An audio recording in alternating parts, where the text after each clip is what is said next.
you defined ultimacy as something that everything depends on. Yes. Now, what everything depends on could be just matter and energy in motion. Okay. Well, you said it could be. What's the connection? Are you asserting that's the case? No, that's where the I don't know comes from. Oh, okay, good. Then, so in other words, then the facts that you present to me, such as that you reason that God is unworthy of belief, that fact that you verbalize has no basis. And when I say basis, I'm talking about your system. Any fact or proposition is only going to be intelligible and meaningful if it's in virtue of a basis. So what's the basis to that fact, sir? What is the ground of all being that provides for that fact? Yeah, that's precisely the thing that I don't know. I mean, okay, so then you're believing. So then you're believing that you can have intelligibility without evidentiary support. You're violating your own criterion of belief. No, I'm just saying that there's a limit. You didn't what I can understand. No, you're violating your own criterion, sir. God is that which is ultimate. If you're going to speak forth intelligible facts, the facts are going to only be intelligible is if they're in virtue of some ultimate foundation. If you say, well, I don't know what the basis is, then you are believing in facts without basis. You're violating your own principle. You say you want a basis to believe in God. You say, I don't have a reason, a basis to believe in God. I don't believe in God. Well, you don't have a reason to believe in your system. So you're saying that I should come up with an idea of an ultimate, or accept yours. No, it's the issue. The issue is not coming up with an idea. The question is fulfilling your criterion of belief. What's the rational justification or evidentiary support for what the ground of all being is that provides for the intelligibility of any fact that you state? What is it? The answer is you can't answer that question. We seem to be talking past each other. No, I'm not talking past. I'm not talking past you. Maybe you're talking past me. No. Sorry, that's not the way I meant it. That's what okay. I meant is that the ultimate. Let's suppose that there is an ultimate. No, there's no. It's not a supposition. We both accept that already. It's not a supposition. We both accept that something is ultimate. Otherwise, neither one of us have intelligibility. Okay, so there is an ultimate. Yeah, but how do we know? How do we know what that is if we're not? Good question. I'm not able to. I'm not able to. The question is the only way. Right. The only way you can know is that the ground of all being, the personal absolute, has to give self-disclosure through either natural or special revelation. But since you don't accept that, there will be no way for you to account for or fulfill your criterion of belief for what is the absolute. So an unaccounted for absolute is a functional non-absolute. Mm-hmm. So and if you have a non-absolute, then you have no basis for facts.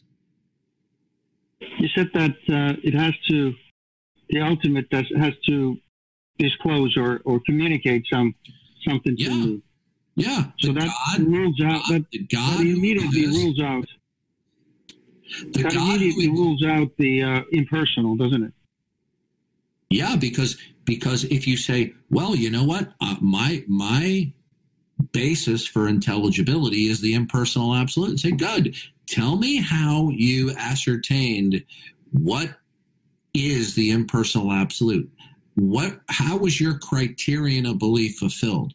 What's the evidentiary support or rational justification for the impersonal absolute? And the atheist is going to sit there silent.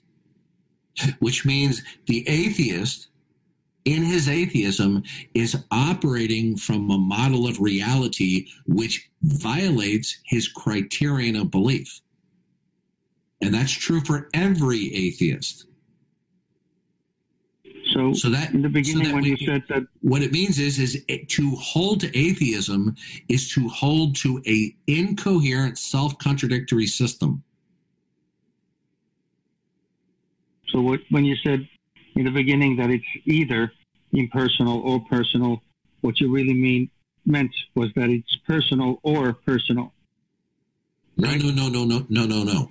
When it comes to that which is absolute, impossible. Impersonal is impossible. No, so then impersonal will be impossible. It's impossible, okay? Because you're rational. Now, if you want to deny your rationality, I will welcome that as an atheist. But if you're rational, okay, then explain to me how you can be rational in an ocean, an entirety of reality whose ultimacy is non-rational. How does rationality emerge from non-rationality? And saying it's an emergent property of evolution is begging the question. It's easy to see.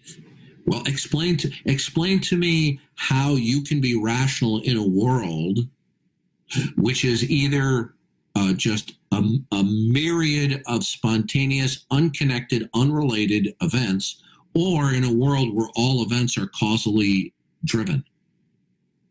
Because if all events are causally driven, then each of your mental states in a chronology were caused by prior conditions, therefore obliterating you having reason and choice.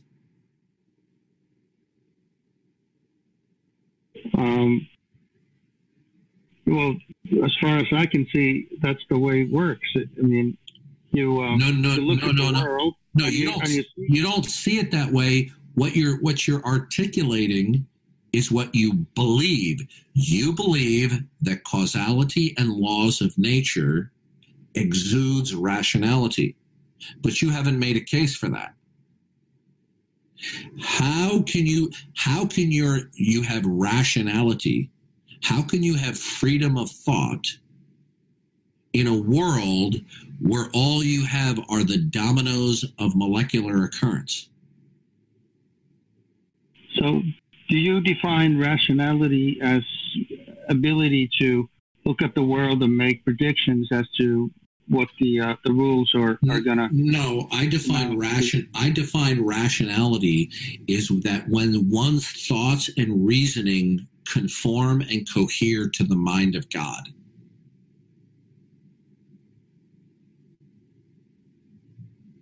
Okay, well then that's impossible for me to have that. That's right. Saying that I am irrational. Now, if you do not accept that, then I'm going to want to know, when you tell me that you are rational, then how does your system provide for that? Merely saying that it's an emergent property of evolution doesn't answer the question. Okay? So you see, you want to believe, you see, here, you have a problem. The problem is what is called antithesis. You believe that you are rational, but that your rationality emerges from non-rationality, the ground of all being. The ground of all being, in your view, is non-rational, and that it produces or exudes rationality. And so I said to you, explain to me how cause and effect will produce rational thought. I'm going to ask you a simple question. If you got appendicitis and I told you the only thing to save your life is a new antibiotic, but for 24 hours you will believe that everybody is trying to kill you, and you'd say, okay, it's worth it.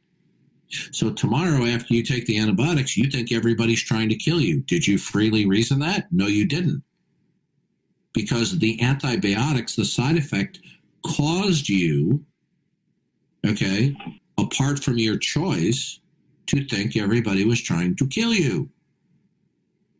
Now, the reason why I give that illustration is because if you live in a world where the ground of all being is non-personal and you just simply have an ocean or a complete reality where they're just simply the molecular dominoes clicking off each other molecularly, then whatever mental state you have in a given time index, it's the result of previous consecutive events. So then you wouldn't possess rationality. You wouldn't have agency. Whatever mental state you have, they were caused entirely by previous materialistic occurrences. Okay? So we're talking about free will now. I'm talking about the freedom to think. Is there freedom in chemistry or physics? Is there agency in chemistry or physics? And if you say no, but rationality is an emergent property of that, I'm going to say, good. Explain to me how laws of nature produce freedom of reasoning and agency. Explain that. And you won't be able to. It's an impossible task. And do you know that there are atheist philosophers who believe, well, there is no freedom of thought? But which is funny, because atheists talk about that they're free thinkers and they champion reason. Well, in a world where we have just simply consecutive molecular occurrences, there is no freedom. There is no agency or reason.